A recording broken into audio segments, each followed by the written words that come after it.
Hi, welcome to another episode of Hot Takes. We've mentioned previously how the one of the only decent MPs, well, in the whole of Holyrood really, but certainly in the SNP, Fergus Ewing, may well be ousted as the MSP for Inverness.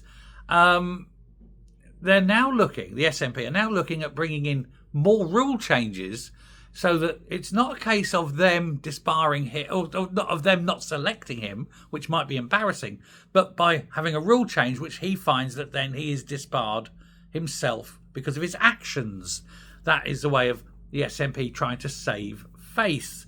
And it would mean going from an absolutely safe SNP seat to one that's up in the air. The Lib Dems, the Tories, Reform, they're all sniffing around on the thought that Ewing would be gone. They know if he stays, he's likely to win. The only other thing, of course, is if he does go out of the SNP and stands as an independent or joins one of the other parties, he's also likely to win. He's one of the very few respected, non-aligned, if you will, MSPs. Politicians generally, I think, hard-working that.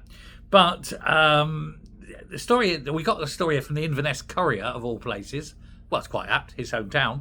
But it's saying that this rule change may well come into effect as quicker than they normally do in order to get him out, because for some reason the SNP dislike him and his policies.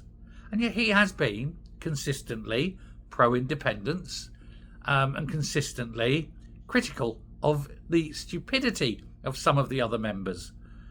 And they don't like that. Stop highlighting our stupidity seems to be there. He can be quite outspoken on a lot of fundamental, I think, SNP issues.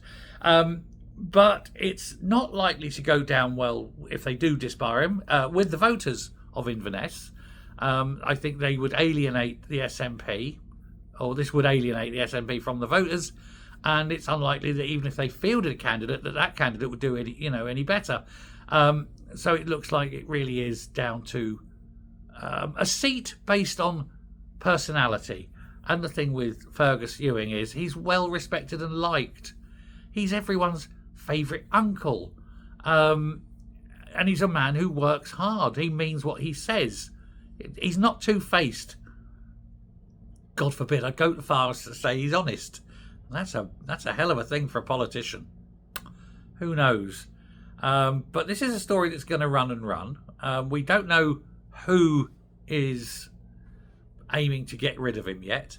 It's probably the little hierarchy at the top of the SNP. I don't think the backbenchers care that much. But there's no one in the SNP who's going to replace him. If they oust him, the SNP are finished in Inverness. Interesting. It's a story that's going to run. I'll keep an eye on this one. And if there's any new things, obviously bring it to you. Anyway, till next time. Goodbye.